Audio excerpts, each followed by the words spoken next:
तो जैसा कि आप लोग जानते हो कि नीट 2025 का एग्जाम हो चुका है। 4 मई को ही एग्जाम था और पेपर काफ़ी टफ आ गया था।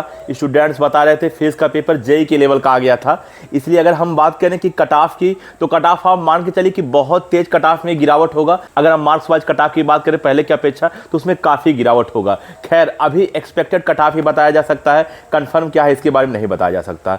लेकिन जब मैं कमेंट का रिप्लाई करता हूं तो बहुत सारे स्टूडेंट का एक कमेंट आता है कि सर जब काउंसलिंग स्टार्ट होगा तो हम कितने कॉलेज भर सकते हैं? क्या लिमिटेड कॉलेज भर सकते हैं या अनलिमिटेड कॉलेज भर सकते हैं? क्या गवर्नमेंट और प्राइवेट एक साथ भर सकते हैं या नहीं भर सकते हैं? तो आज कॉलेज भरने से रिलेटेड मैं आपकी डाउट क्लियर कर दूंगा। बहुत लंबा वीडियो नहीं होने वाला है, आप लोग वीडियो को लास्ट तक देखिएगा, ध्यान से देखिएगा, आपकी ये डाउट क्लियर हो जाएगी। चलो स्टार्ट करते हैं आज का वीडियो और जानते हैं इसके बारे में। हेलो स्टूडेंट्स, मैं अनूप राम, मेरे YouTube channel spark up classes पर आप सभी लोग का स्वागत है।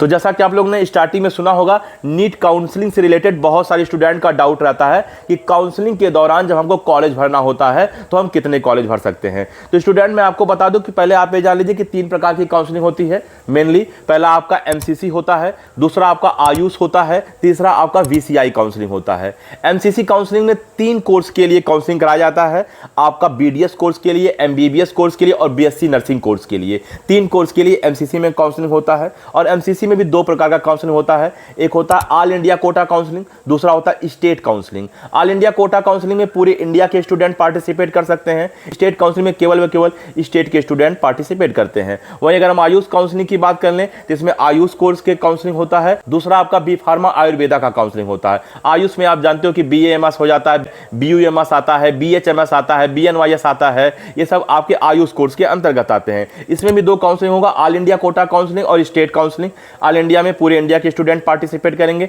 स्टेट में स्टेट काउंसलिंग के रूल नियम चलता है, जैसे उत्तर प्रदेश का अलग होगा, बिहार का अलग होगा, राजस्थान का अलग होगा। और इसी प्रकार से तीसरा अगर हम बात करें तो इस पे आप जानते हो कि जानवरों के डॉक्टर यानी कि बीबीएससी कोर्स के लिए केवल काउंसलिंग होता है। अगर आप जानवरों के डॉक्टर बनना चाहते हो तो काउंसलिंग करवाना होगा। इसमें भी 2 काउंसलिंग होगा, ऑल इंडिया कोटा काउंसलिंग और स्टेट काउंसलिंग। खैर, मेरा मुद्दा ये नहीं था, लेकिन फिर भी मैंने क्लियर कर दिया कि काउंसलिंग 3 प्रकार का होता है और इन तीनों में भी 2-2 प्रकार होता है, एक ऑल इंडिया कोटा काउंसलिंग और दूसरा स्टेट काउंसलिंग। ठीक है ना। अब आप इन तीनों काउंसलिंग के लिए कोई भी काउंसलिंग कराना चाहते हो तो आप बिल्कुल करा सकते हो, बेझिझक करा सकते हो।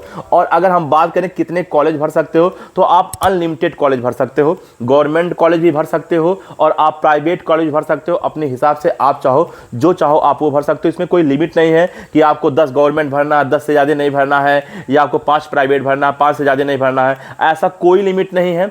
आप जितना चाहो उतना आप गवर्नमेंट कॉलेज भरो, जितना चाहो उतना आप प्राइवेट कॉलेज भरो। लेकिन आपको एक बात ध्यान देना होगा, अलग अलग कॉलेज की अलग अलग रूल होता है। हो सकता है आपने कोई कॉलेज भर दिया और आपको वो कॉलेज काउंसलिंग में मिल गया, लेकिन अब वो कॉलेज आप छोड़ रहे हो, यानी कि वो सीट आप छोड़ रहे हो और दूसरा कोई आप कॉलेज लेना चाहते हो, तो आपको सिक्योरिटी मनी हो सकता है वापस ना मिले। इसके लिए रूल नियम होता है, आपको रूल नियम पढ़ना होगा। सुमन मैम ने इस वीडियो में काफ़ी इंपॉर्टेंट नियम बताए हैं, काफ़ी इंपॉर्टेंट बातें बताई हैं। आप ये वीडियो देखिए, आपकी डाउट काफ़ी क्लियर हो जाएगी कि किस केस में आपकी सिक्योरिटी मनी वापस होगा, किस केस में आपकी सिक्योरिटी मनी वापस नहीं होगा। और भी कई सारे रूल नियम हैं इस वीडियो में उन्होंने बताया है। तो आपको यह ध्यान देना होगा कि जो कॉलेज आप भर रहे हो उस कॉलेज का रूल नियम क्या है। तो पहले वो रूल नियम अच्छे से पढ़ लेना होगा। बात समझ में आया कि नहीं आया? तो आपका डाउट जो था कि कितने कॉलेज भर सकते हो, तो अनलिमिटेड कॉलेज भर सकते हो, नो प्रॉब्लम। स्टूडेंट चाहे नीट हो, चाहे सीयूईटी हो, चाहे एम्स हो, चाहे कोई भी स्टेट पैरामेडिकल एग्जाम हो, स्टेट नर्सिंग एग्जाम हो, गवर्नमेंट जॉब हो, प्राइवेट जॉब हो, अगर आपको कहीं कोई भी डाउट है तो आप बेझिझक कमेंट करिए। स्पार्क अप क्लासेस की टीम